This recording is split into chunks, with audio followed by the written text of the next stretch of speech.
By what name are you known? There are some who call me Tim. Welcome to another episode of Timmy Talks, the channel where we talk old school magic. And today we are in Arnhem for the Camel Trophy. And at this tournament we are playing according to the Swedish rules with an open reprint and gentleman's rules. And what does that mean? That means no Library of Alexandria and no Mind Twist. Now if you'd like to know more about the rules and more information about this specific tournament, please check the show notes. Now, this is a first round match played at the Camel Trophy. And in this first round, we have Matthijs, who's on mono red. So it's mainly goblins. And he's taking on Roelf, who's on mono green. And he has a lot of elves. So I've said, you know what? This is goblins versus elves. A classical old school Magic the Gathering matchup. Now, I've got lovely deck photos of both of these decks. But before I jump into the deck text, first a quick message from our sponsor, 3for1 Trading. 3for1 Trading is one of Europe's leading Magic the Gathering retailers. Their online shop has a fantastic selection of high-end Magic cards, especially for vintage, legacy, and yes, old school Magic players. They now exclusively offer my community free, fully insured, and fast worldwide shipping on all their high-end singles, full sets, and out-of-print sealed products. They upload new cards every Wednesday and have weekly sale offers and reductions waiting just for you. Use my code TIMMY to get free worldwide shipping on your first order over $500 or euros. Have fun ordering those cards, and thank you 3for1 Trading for sponsoring this video. And we are back and ready to dive into the deck text. I'm going to start with the deck of Matthijs, and Matthijs is on mono red goblins. Let's have a look.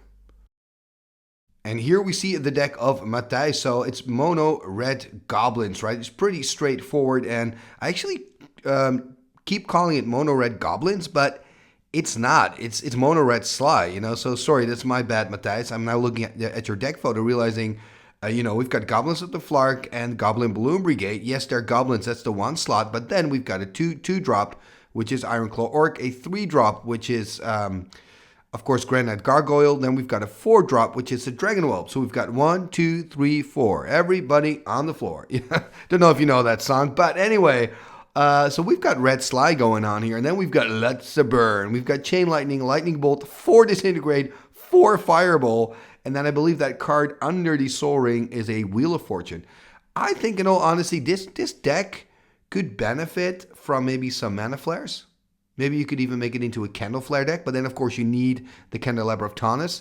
But that's not the strategy you're playing. I kind of like the straight forward nature of this deck. It's got one plan and one plan only, and I like that, right? Well, you could even argue 2 plans because you're playing creatures and burn, but it's a very red deck. Let me say that at least. And in the sideboard, of course, then we have 3 Blood Moons, which could be very useful in an old school field where there are so many like 5-color type good stuff decks. So those Blood Moons can really help you, I think, at this tournament. Not in this matchup though, because you're playing mono green. Although mono green also has a lot of non-basic lands like Mace, like Pendelhaven, like Mishra's Factory that you maybe want to take out with your Blood Moon. Then we see a lot of Artifact Hate in that sideboard, and of course some red Elemental Blasts. So yeah, this is the deck.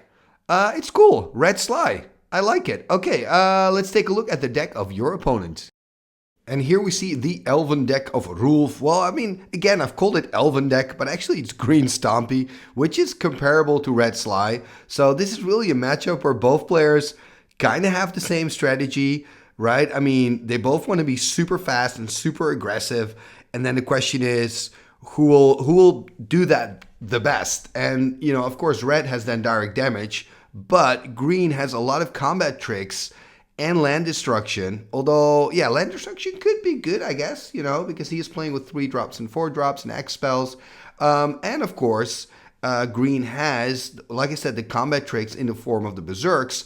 And I mean, looking at this deck, it's pretty cool, right? I mean, he's playing with a Force of Nature there. How cool is that? I love that. But of course, the basic idea of the deck is you just want to play out creatures every single turn, preferably starting out with a Llanowar or Elf turn 1, then turn 2, you want to play out or multiple creatures that turn, or play out that the Ice Storm turn 2 to kind of slow down your opponent while you're ramping up. And then just try to get like your Urnham Djinn, your Cockatrice, just your bigger creatures a little bit earlier on the board than your opponent, preferably 1 or 2 turns early. And then, of course, you have that Force of Nature.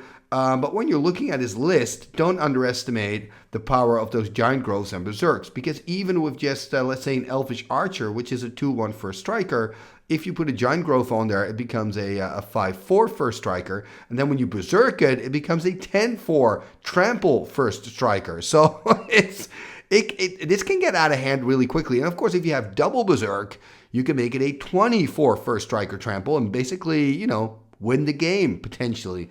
So this is pretty sick stuff. This could be really explosive. I think when I'm looking at this matchup, the games can be over very, very quickly.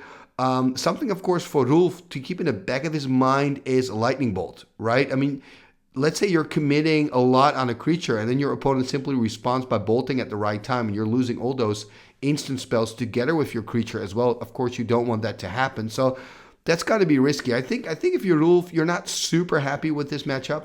Also considering the pure amount of burn in that deck of Matthijs, he can destroy so much.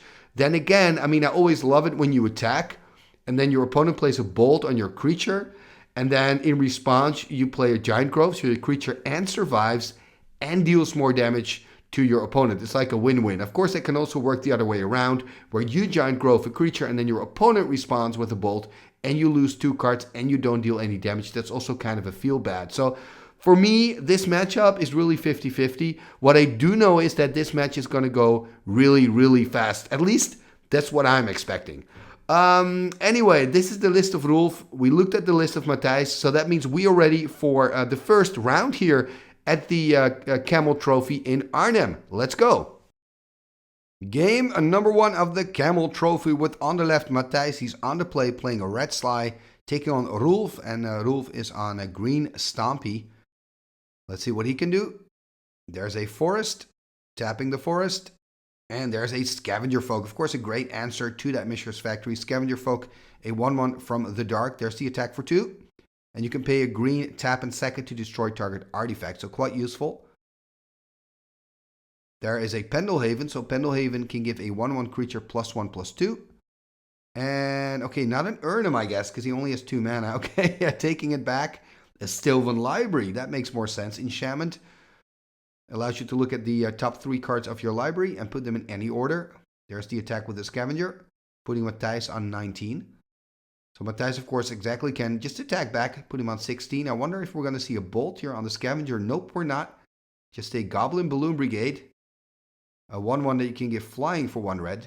And now we can see Roelf looking at the top 3 cards of his library. So the way the Sylvan works is you can choose to put them in any order, like I said, and just draw like you normally would in your draw step. But you can also choose to draw an extra card, but you've got to pay 4 life each time you do that with a maximum of 2 cards. So you can pay 8 life and then you draw 3 cards. Pretty expensive, but it's pretty sweet, of course, to have that kind of green Ancestral Recall effect. There we see a forest tapping 3, and there's an Ice Storm. Okay, going for the factory. And passing the turn. So yeah, could have, of course, chosen to also go for a mountain instead, because he has an answer to the factory in the form of the Scavenger Folk. Or, of course, choose not to play the Ice Storm at all and play another spell instead. But we don't know what's in his hand, of course. And now Roelf is again going to look at the top 3 cards. And if he has a forest, then he can play that Urnham that we saw earlier. Okay, Strip Mine will do. You can also tap that for a mana. So I wonder if we're going to see, I think we are, yep. I think, yes, there it is. Urnham Djinn, 4/5 powerhouse from Arabian Nights. There's the attack with the Scavenger Folk, putting Matthijs on 18. So both players are still pretty high up in their life totals. Are we going to see a Whelp here?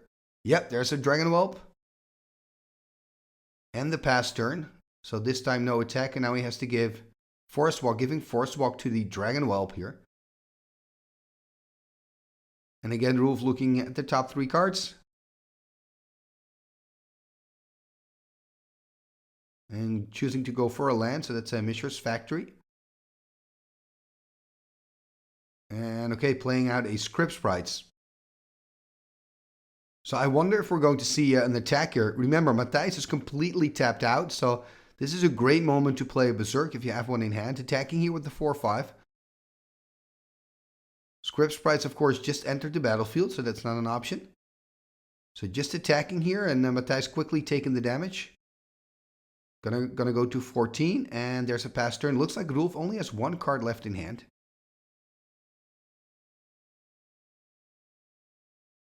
And okay, there is a lightning bolt on the sprites.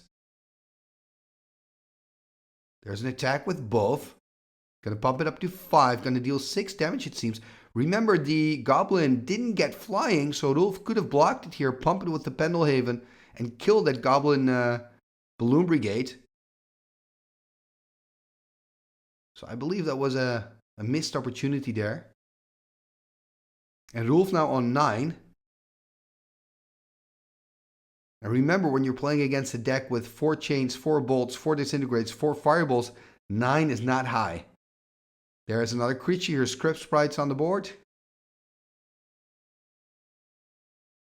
I mean, he still has to tap a green mana for it, exactly. And there's the attack, attacking with both.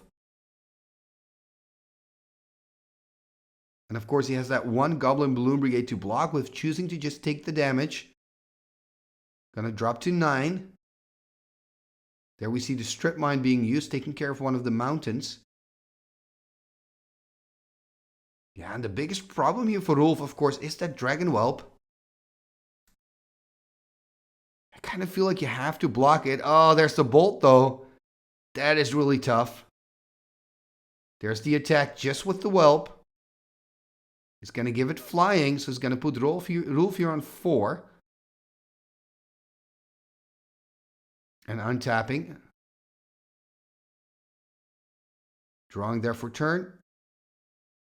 Needs something good. Remember, he's on 4, so he cannot take any extra cards with the Sylvan, because if he would, it costs 4 life, he would die. There's Roelf tapping a forest. Another sprites. Okay, that could just be enough to survive it one more turn. And now Matthijs on 9, so he's going to animate, it seems. Ooh, he's going to go all in. I wonder if there's a Berserk in hand there. There's the blocks. He's going to chump. He's going to take 3 damage, drop to 6. Oh, there is a Berserk in there. And I think that gives him the victory, right? 8, he would still take 7. Yep, that gives him the victory. He's won it here, game 1. Wow! It shows how extremely explosive the green deck is, and how good Berserk is when you time it right. So Roelf winning game 1, even though being with his back against the wall for the majority of the game. That's quite an accomplishment. And now both players are going to dive into their deck techs, and we will catch back up with them in game number 2. Game number 2, here we go. So 1 game up for Roelf, the player on the right. That means it's up to Matthijs here to start. Try to win the second game to stay in it, starting with a mountain. There's a Mishra's Factory here by the green player. Another mountain. Iron Claw Orcs 2/2. Cannot block any creature with power greater than 1. They're not the most courageous creatures in old school Magic. There we see a Sylvan Library hitting the board. Again, giving Roelf the opportunity to kind of organize the cards that he draws. And Roelf here dropping to 18 after that attack. And there's another Iron Claw Orc on the board. It looks like another forest here, or not. No, exactly. You can look at the top 3 cards. Reminding himself there. Again, just choosing to draw 1. Gonna go for the forest. Does he have another Ice Storm perhaps? Nope, there's an Elves of Deep Shadow 1/1 from the dark. You can tap it for 1 black. You do then take 1 point of damage. So does that mean that maybe he splashed in some black? Don't think so. There's the attack with both Iron Claw Orcs. So is he going to take 4? Dropping to 14 here. And there's the Granite Gargoyle 2/2 flyer. And for 1 red, you can give it +0/+1. It's the defense, not the offense. And again, Roelf checking the top 3 cards because of the Sylvan. And Roelf is a very experienced green Stompy player, so I think it's really his deck of choice for most tournaments.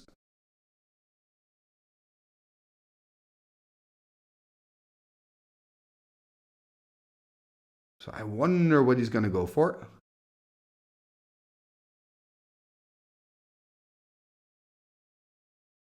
Tapping a green here. There's a Llanowar Elves. So Llanowar Elves, of course, the OG, right? A 1/1 for 1, and you can tap it for a green. There's the attacker with everything. He can use, of course, can animate his Mishra's Factory. The problem is you're playing against a red mage, so you have to think about those lightning bolts. And I like this aggressive play from Matthijs because he also has an aggressive deck. It makes no sense to sit back. I mean, Ironclaw Orcs are made for combat. And now it's again Roelf here in a little bit of a tough position, needing to decide what to do. He's going to put a Giant Grove here, and then in response, are we going to see a bolt? Yep, there's the bolt, so he's going to lose 2 cards now. That's unfortunate, but of course blockers have been declared, so he's not going to take any damage from that. So I believe he takes 4, exactly, so Roelf dropping to 10.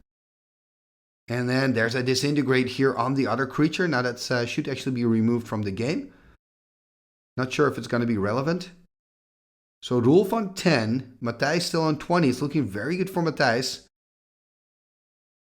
And I think Roelf's first point of business is just to play a blocker here.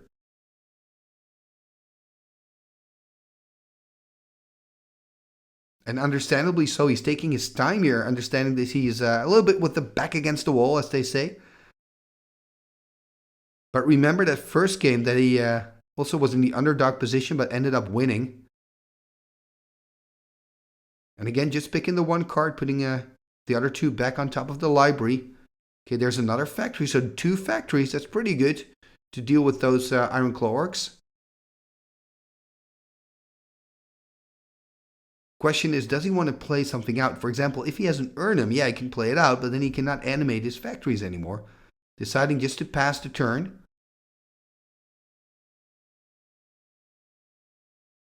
There's a Strip Mine. And yeah, there's the attack with everything. And I think this is what you have to do if you're the red Sligh player. So animating one of the factories here. And of course, before blockers are declared, he can of course strip it. So he is going to strip it here. I wonder if he does it before or after blockers are declared, because that does matter. We'll see that in the when we're at the damage step. Yep, going to take 6 damage here. Go to 4. There's a chain. Go to 1. Is it the end of the road? Disintegrate for 1. That is the end here in game number 2, but not the end of the match, because now it's 1-1, and that means we're going to an all-decisive game number 3. Game number 3, 1-1. The green player on the play, that is Roelf on the right, so I guess he's a slight favorite, because of course with these decks starting can make a huge difference. But I will have to wait and see. There's a Strip Mine by Matthijs, taking care of that Mishra's Factory of Roelf. And there's a Forest. No creatures on the board yet. Not even now, just passing the turn. And there's the first creature, a Goblin Balloon Brigade there. The 1/1 that you can get flying for 1 red. Pretty cool in Alpha, under Alpha rules, because then you can give all the goblins flying with 1 red. It's pretty awesome. Oh, look at this, the Elfish Archer. What a beautiful card. 2/1, first striker. Beautiful art by Matthijs. And there's a Soul Ring, and there we see a Blood Moon. So that's turning that Pendelhaven into a mountain. And of course, Blood Moon takes care of all those Mishra's factories. There is another Forest. And what is he going to do here? Tapping 3. Are we going to see an Ice Storm? Perhaps on one of the mountains. Yep, there's an Ice Storm. There's the attack for 2. I'm going to take the damage, so Matthijs dropping to 18 here. There's the attack for 1. So Roelf also taking some hits, going to go to 19. There's a Chain Lightning. Could become interesting actually, the Chain Lightnings, when you're playing with Blood Moon yourself. Look at this, the Chain Lightning here in the face of Roelf. Does that mean that maybe Matthijs has a Wheel of Fortune in hand? That he's playing that so aggressively. There's another Forest here by Roelf. Has 4, could cast an Urnham. There's a Crumble though. Crumble on the Soul Ring. It does mean a life point here added for Matthijs. Going to go up to 19. And there's a Llanowar Elves. And another creature, a Whirling Dervish. Can actually not play out the Whirling Dervish, because that Pendelhaven exactly is a mountain. So cannot play out the whirling. Has to take it back here to his hand. Does he have another option? So that's pretty cool. Blood Moon doing some work here for Matthijs. There's the attack. Offering the trade, not taking it. Roelf dropping to 15. Ooh, this is bad for Matthijs. Just passing the turn. That's really bad. Maybe he needs more lands there. There's the attack with the Llanowar, so taking a damage. And then there's the Whirling Dervish again. So it's a 1-1 protection from black. Every time it damages the opponent, it gets a +1/+1 counter. There's a quick lightning bolt though. But Matthijs really needs to do something more. There's the attack. Roelf on 14, Matthijs on 18. There's a fireball for 1. And that's the thing. I mean, yes, he's playing with 4 disintegrates and 4 fireballs, but if you don't have a lot of mana, those cards are pretty useless. There's an Ice Storm. Oh man, only 1 mountain left.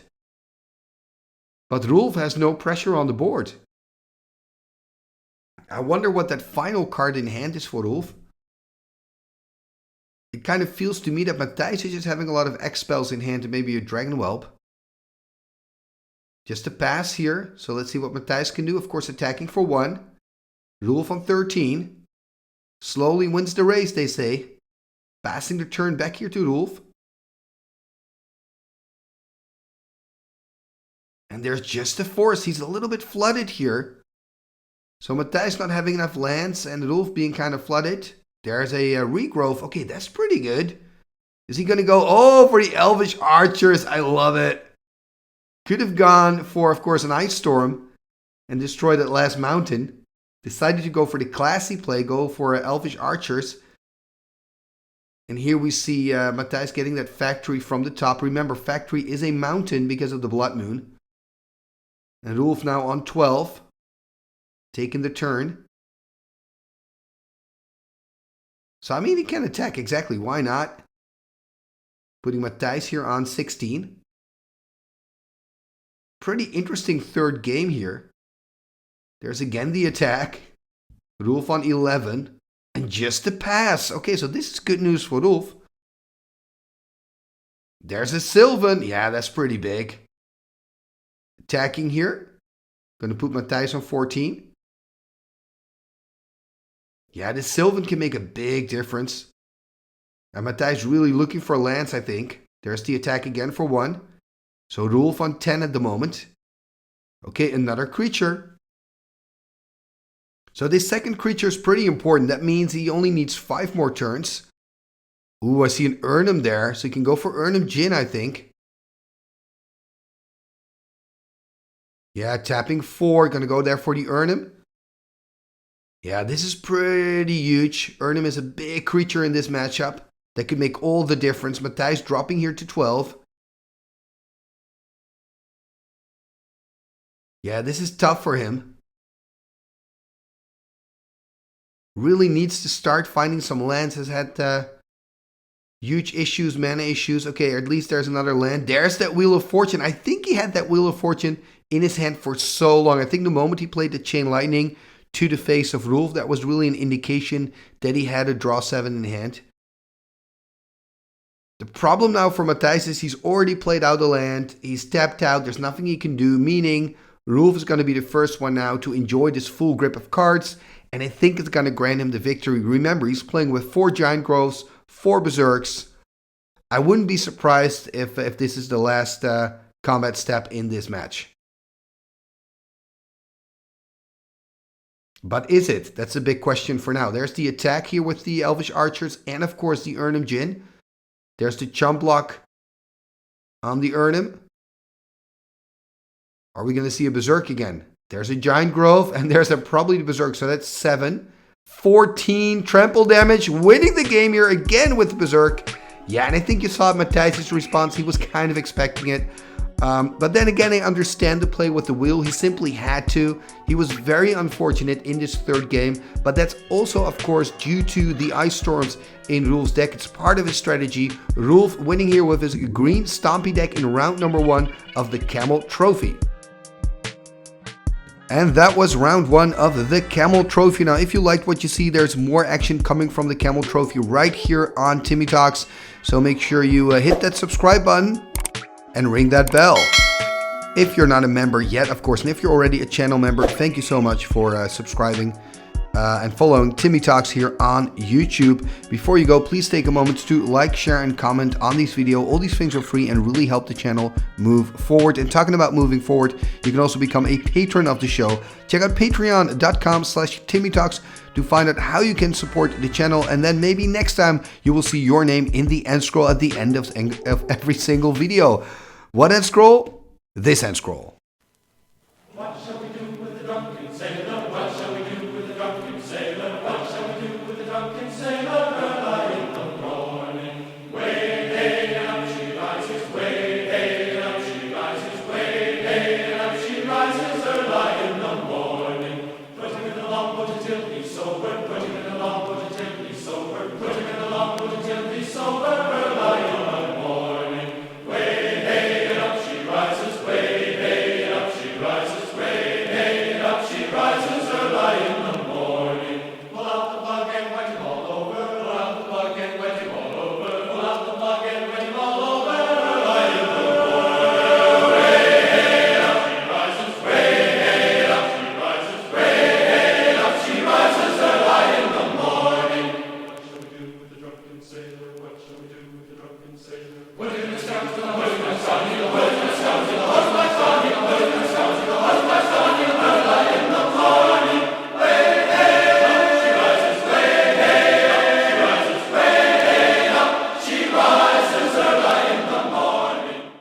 Igitus, figitus, sumba, kazee.